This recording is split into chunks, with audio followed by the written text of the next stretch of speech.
Benarkah warga Malaysia itu lebih kaya dari warga Indonesia? Kan di sana pembantunya aja TKI dari Indonesia. Setiap rumah hampir punya mobil. Jadi orang punya mobil itu lumrah di Malaysia. Benarkah warga Malaysia lebih kaya dari Indonesia? Yuk kita cek fakta dan data.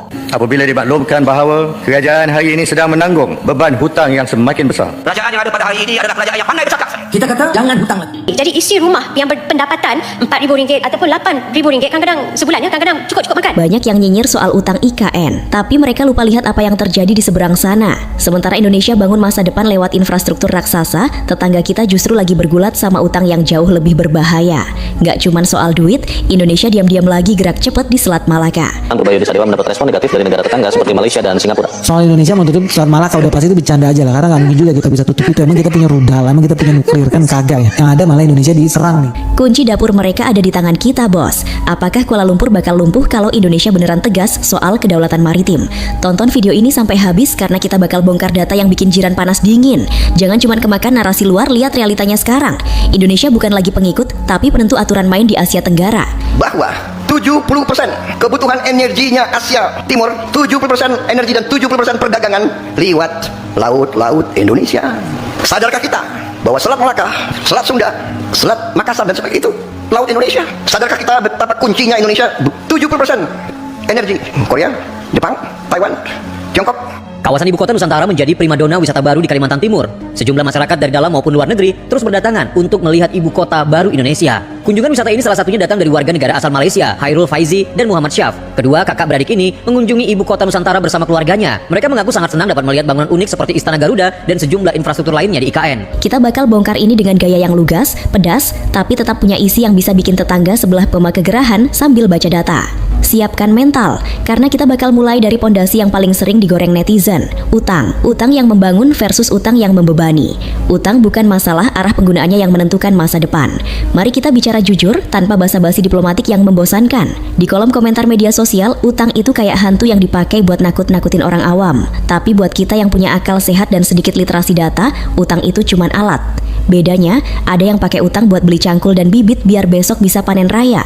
Ada juga yang pakai utang cuma buat bayar cicilan gengsi sambil nahan lapar. Nah, disinilah bedanya Indonesia sama tetangga kita yang sering merasa paling maju itu. Kita mulai dari IKN, Ibu Kota Nusantara. Banyak yang teriak, wah, Indonesia nambah utang buat bangun hutan. Lucu, IKN itu bukan sekadar pindah kantor lurah. Ini adalah capital expenditure alias pengeluaran modal. Kita lagi bangun mesin uang baru, bos. Kita lagi geser pusat gravitasi ekonomi supaya nggak cuma numpuk di Jawa yang sudah sesak napas. Setiap rupiah yang keluar buat aspal di Kalimantan, buat jembatan di sana, itu adalah investasi yang bakal narik triliunan investasi asing. IKN itu aset. Dia bakal menghasilkan multiplier effect. Begitu IKN jadi, konektivitas terbuka, harga tanah naik, logistik lancar, dan pemerataan ekonomi bukan lagi cuma jargon kampanye. Itu namanya utang produktif. Kamu ngutang buat bangun ruko, bukan buat beli bensin motor yang besoknya habis jadi asap. Sekarang coba kita tengok ke arah Kuala Lumpur. Mereka sering bangga dengan angka-angka di atas kertas, tapi coba cek dapur fiskalnya. Rasio utang Malaysia terhadap PDB itu sudah di lampu kuning, bahkan nyenggol merah. Masalahnya bukan cuma di angka, tapi di kualitas utangnya. Sebagian besar utang mereka terserap cuma buat jaga stabilitas fiskal jangka pendek dan subsidi yang manis di bibir tapi pahit di dompet. Mereka terjebak dalam ruang fiskal yang sempit banget. Ibaratnya mereka ngutang buat nutupin lubang lama, sementara kita ngutang buat gali sumur baru. Dunia internasional itu nggak buta. Investor itu lebih takut sama negara yang utangnya tinggi, tapi ekonominya stagnan dan cuma fokus nyuapin subsidi, daripada negara yang utangnya terukur tapi lagi gila-gilaan bangun infrastruktur masa depan. IKN itu simbol keberanian. Kita lagi beli masa depan dengan harga hari ini. Sementara di sana, mereka mungkin lagi bayar harga atas keputusan-keputusan masa lalu yang kurang visioner. Jadi, buat yang masih nyinyir soal utang IKN, mending buka mata lebar-lebar. Lihat bedanya antara investasi sama beban. Indonesia lagi bertransformasi dari negara yang cuma jualan komoditas mentah, jadi negara yang punya infrastruktur kelas dunia. Kita nggak cuma mau jadi penonton di ASEAN, kita mau jadi sutradaranya. Ingat poin ini, bukan soal siapa yang lebih banyak utang, tapi siapa yang bakal tertawa paling akhir karena punya aset yang terus berkembang. Indonesia lagi bangun imperium ekonomi baru, sementara yang lain mungkin cuma sibuk mikirin gimana caranya bayar bunga utang, biar nggak kena downgrade lembaga rating dunia. Pedas? Memang, tapi itulah realita yang sering disembunyikan di balik gedung-gedung tinggi yang mereka banggakan itu. Kita geser persneling ke arah yang lebih panas. Kalau sebelumnya kita bahas soal dompet, sekarang kita bahas soal peta dan posisi tawar.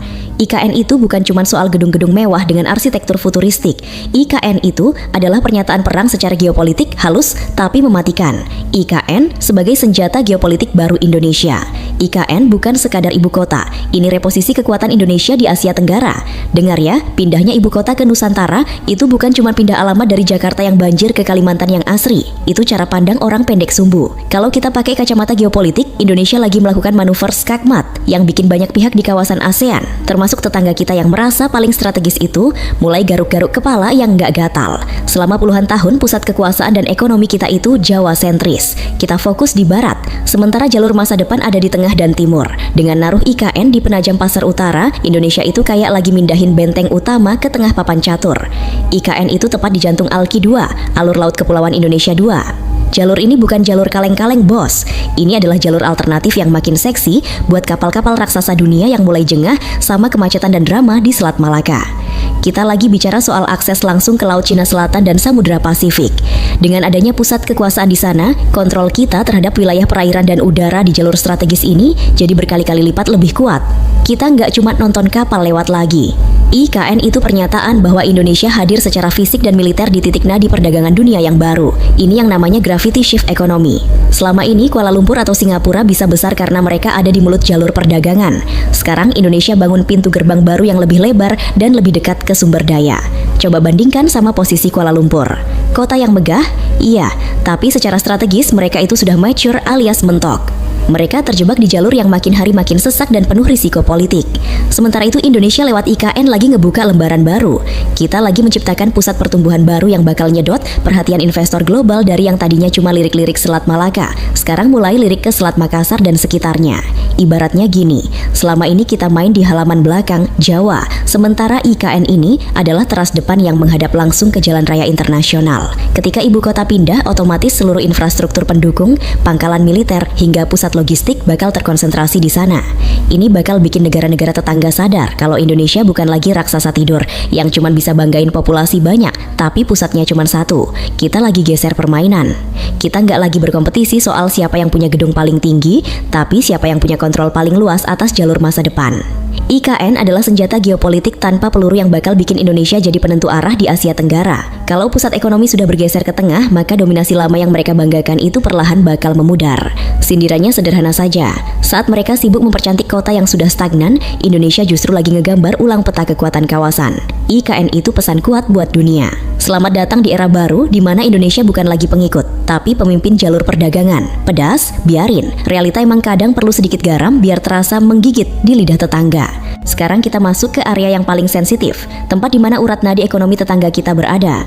Kalau IKN adalah benteng baru di tengah, maka Selat Malaka adalah pintu gerbang lama yang selama ini kita biarkan terbuka lebar tanpa penjaga yang tegas. Sekarang saatnya Indonesia menunjukkan siapa pemilik sah kunci pintu tersebut. Selat Malaka, dari jalur internasional ke kartu tawar Indonesia. Kontrol bukan berarti menutup, tapi menentukan aturan main. Mari kita bicara soal Selat Malaka tanpa eufemisme diplomatik yang menidurkan. Selama berdekade-dekade jalur air ini dianggap sebagai milik dunia. Padahal secara de facto dan de jure, Indonesia adalah negara pantai dengan garis pantai terpanjang di sana. Selama ini kita terlalu baik atau mungkin terlalu malas untuk menegaskan kedaulatan kita.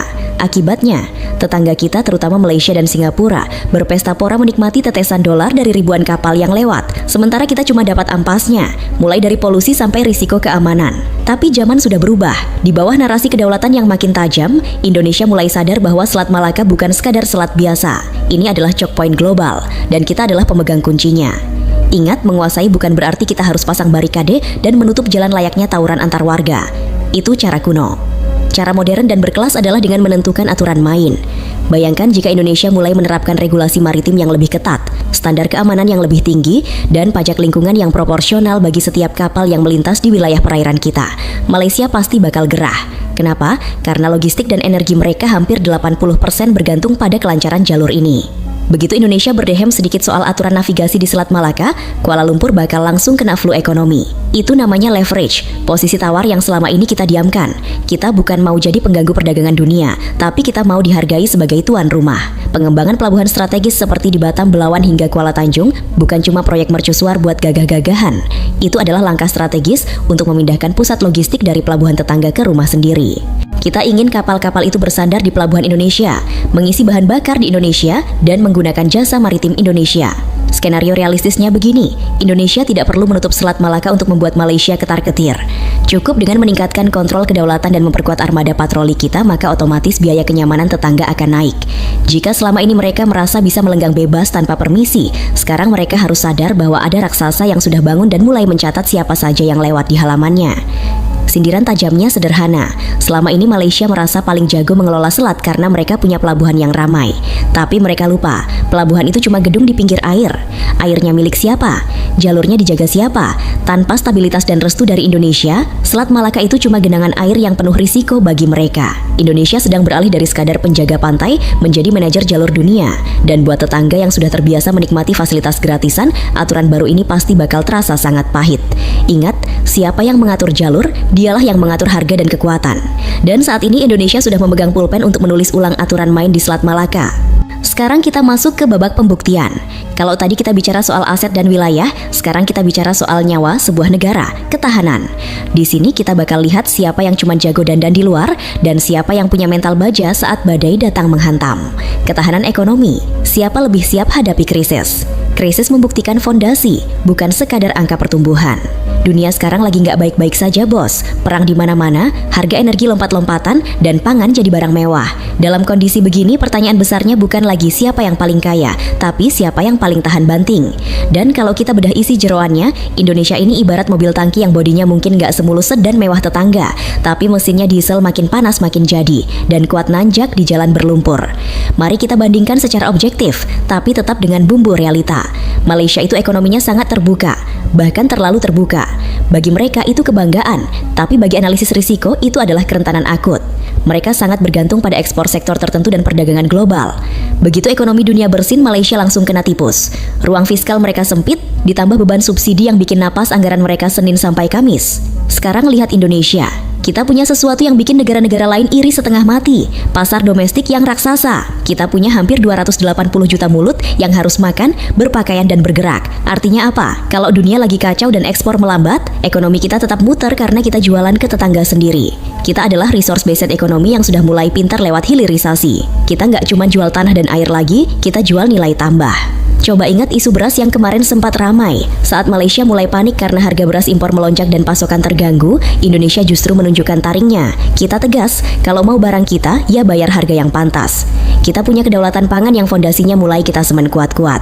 Sementara tetangga, mereka masih sering terjebak dalam dilema antara mau subsidi rakyat tapi anggaran jebol, atau lepas harga pasar tapi rakyat teriak. Tentu kita akui Malaysia punya keunggulan di infrastruktur perkotaan atau kemudahan bisnis tertentu. Kita nggak boleh buta data juga supaya tetap kredibel. Tapi infrastruktur itu cuma kosmetik kalau fondasi ketahanan pangannya rapuh. Buat apa punya gedung pencakar langit kalau buat urusan perut saja masih harus nunggu kapal sandar dari negara lain. Indonesia mungkin masih punya banyak PR, tapi kita punya kemandirian yang nggak dimiliki jiran. Sindiran buat mereka yang sering meremehkan. Kekayaan itu bukan cuma soal berapa banyak mal mewah di ibu kota, tapi seberapa tenang rakyatmu saat krisis pangan melanda dunia. Indonesia terbukti lebih stabil dalam menghadapi shock eksternal karena kita punya diversifikasi ekonomi yang lebih luas. Kita punya nikel, kita punya batu bara, kita punya pasar dalam negeri, dan kita punya keberanian buat bilang tidak kepada tekanan asing. Jadi, kalau krisis besar datang lagi, siapa yang bakal bertahan? Jawabannya jelas, yang punya kebun sendiri, yang punya pabrik sendiri, dan yang punya rakyat yang kompak. Indonesia sedang membangun semua itu. Kita bukan lagi negara yang cuma bisa minta tolong, tapi negara yang mulai bisa ngatur. Di saat jiran mungkin harus bolak-balik revisi anggaran karena tertekan pasar global, Indonesia tetap melaju dengan proyek-proyek strategisnya. Itu namanya kelas.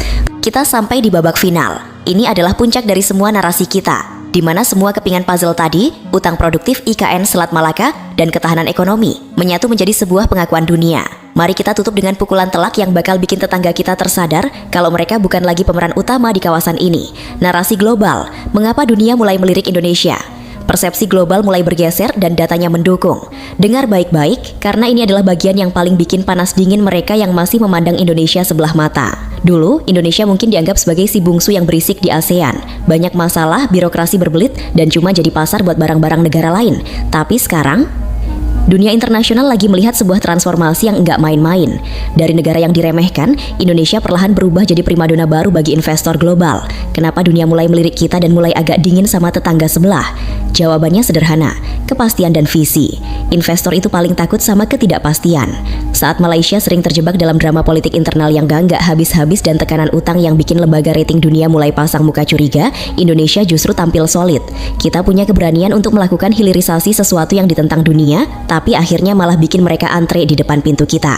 Nikel, ekosistem baterai EVE, hingga proyek raksasa IKN adalah bukti bahwa Indonesia punya masa depan yang jelas. Coba lihat aliran investasi asing, FDI. IKN bukan lagi cuma mimpi di atas kertas atau bahu tamtahannya kau tanuk samdi dotaka atau hutan kosong, seperti yang sering diajak netizen jiran.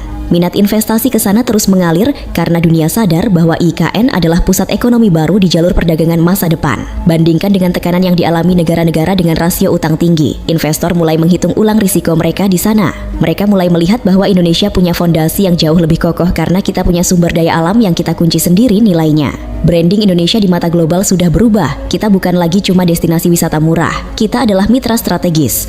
Peran kita di G20, di ASEAN, hingga posisi tawar kita dalam rantai pasok global supply chain membuat dunia sadar. Kalau mau aman di Asia, kamu harus kawan baik sama Indonesia. Kita punya kunci energi hijau melalui nikel, dan kita punya kunci jalur perdagangan lewat Selat Malaka yang mulai kita kelola secara mandiri. Di saat tetangga kita mungkin masih sibuk dengan nostalgia masa lalu saat mereka merasa lebih maju, Indonesia sudah berlari kencang membangun peradaban baru. Dunia nggak butuh negara yang cuma jago jaga gengsi, dunia butuh mitra yang punya sumber daya dan kedaulatan nyata.